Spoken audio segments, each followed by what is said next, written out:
एक स्त्री असते, तिला छोट्या छोट्या गोष्टींमध्ये राग येत असतो. तिच्या या सवयीमुळे तिचं पूर्ण कुटुंब त्रासलेलं असतं. घरामध्ये नेहमी भांडणाचं वातावरण असायचं. एक दिवस त्या स्त्रीच्या दारावर एक साधू येतात. ती स्त्री साधूंना म्हणते, मला खूप जास्त राग येतो. माझी इच्छा असून पण मी माझ्या रागावर कंट्रोल करू शकत नाही. घरामध्ये नेहमी अशांती आणि वादविवाद होत असतात.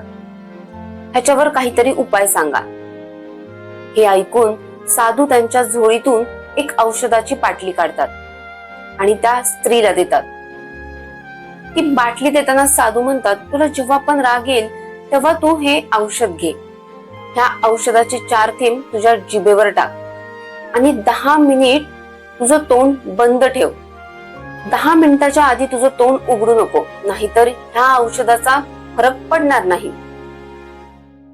ती स्त्री ती बाटली घेऊन येते आणि साधूंनी सांगितल्याप्रमाणे औषधाचा प्रयोग करायला सुरुवात करते.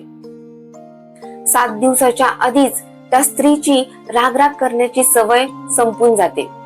7 दिवसानंतर पुन्हा तेच साधू त्या स्त्रीच्या दारावर येतात. त्यांना बघताच ती स्त्री त्यांच्याकडे पळत जाते आणि त्यांच्या पायावर डोकं ठेवते आणि म्हणते, बाबा, तुमच्या औषधामध्ये तर जादूच आहे.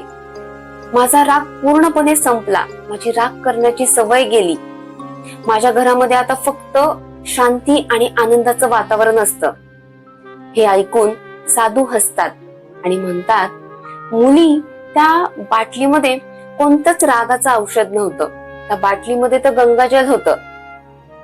रागावरचा खरा उपाय गप्प बसणे, शांत राहणे आहे. जेव्हा माणसाला राग येतो तेव्हा तो न काही समजता, न काही विचार करता बोलतो आणि वाद वाढतात. त्यामुळे रागाचं खरं औषध शांत राहणे आणि गप्प बसणे हे आहे.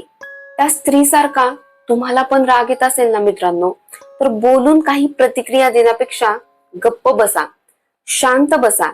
तुमचा राग पण हळूहळू शांत होईल आणि तुम्ही ती परिस्थिती खूप चांगल्या प्रकारे सांभाळू शकाल. बरोबर आहे ना?